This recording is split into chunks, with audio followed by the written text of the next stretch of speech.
This was a city on alert. Right-wing extremists were planning a demonstration against the German government's decision to take in hundreds of thousands of refugees. But authorities banned that protest.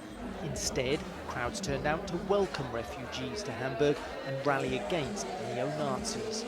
Thousands of police are on duty, almost blockading Hamburg Central Station, just in case right-wingers do attempt to defy the ban and travel to the city. One of the organisers of the banned march agreed to meet us in another part of Hamburg. Torsten de Vries says he's distanced himself from the neo-Nazi movement. He describes himself now as a German patriot.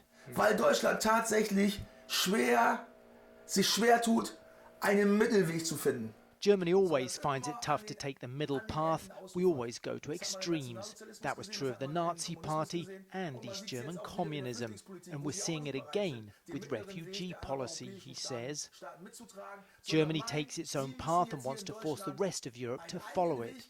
That's the kind of behaviour that fueled Hitler's Third Reich, he says. De Vries insists the newly arrived Syrian refugees should go home once the civil war is over.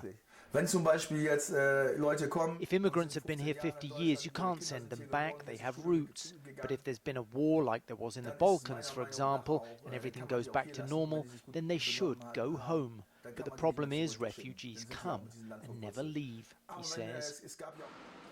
The essence of de Vries's views, though perhaps not the radical tone, seem to resonate for many in one working-class neighbourhood. The Wilhelmsburg district of Hamburg is home to many immigrant families. At this corner cafe, I met dock worker Joachim Gomez. He came to Germany from Portugal, aged 7.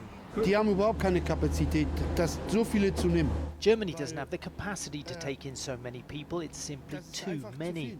Sooner or later, the system will break down and people will get sick of it, he says. Gomez's daughter Sabrina was born here. She's expecting her second child. Die Lehrerin muss sich mehr auf die Kinder konzentrieren. These days, teachers have to focus more on immigrant kids who don't speak German. That's not fair on the German kids. It's a waste of their time, she says.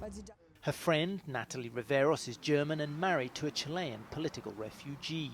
She worries the influx of refugees will force down wages. Viele bieten hier jetzt für wenig Geld. Already many people offer to work for less than the minimum wage. Things will get worse. There will always be somebody to work for cheaper, she says. The two friends both say they voted for German Chancellor Angela Merkel and her ruling Christian Democratic Union Party. To underscore their points, they direct me to a soup kitchen just across the road. This independent charity hands out a week's groceries for around $5 to the poor, immigrants and Germans. This 70-year-old German, who prefers not to tell me her name, says she only has pennies to live on once she's paid rent and utilities. Da haben sie neue Wohnungen gemacht. Da sind Asylbewerber. They've built new homes for asylum seekers, but there are so many Germans looking for an affordable home and just can't find one. If it goes on like that for 18 months or 2 years, I can imagine it will explode, she says. These are the new homes close by she's referring to, occupied by asylum seekers from Syria and Albania. This German lady was also at the soup kitchen. Und das hat die Politik blöd entschlossen, sage ich mal. Our politicians should be shot.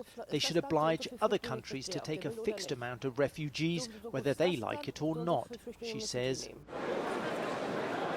But for now, her words seem to go unheeded. More refugees arrive by the day at Hamburg's central station. Many other Germans seem ready to welcome them. Karl Penhaul, Aljazeera, Hamburg, Germany.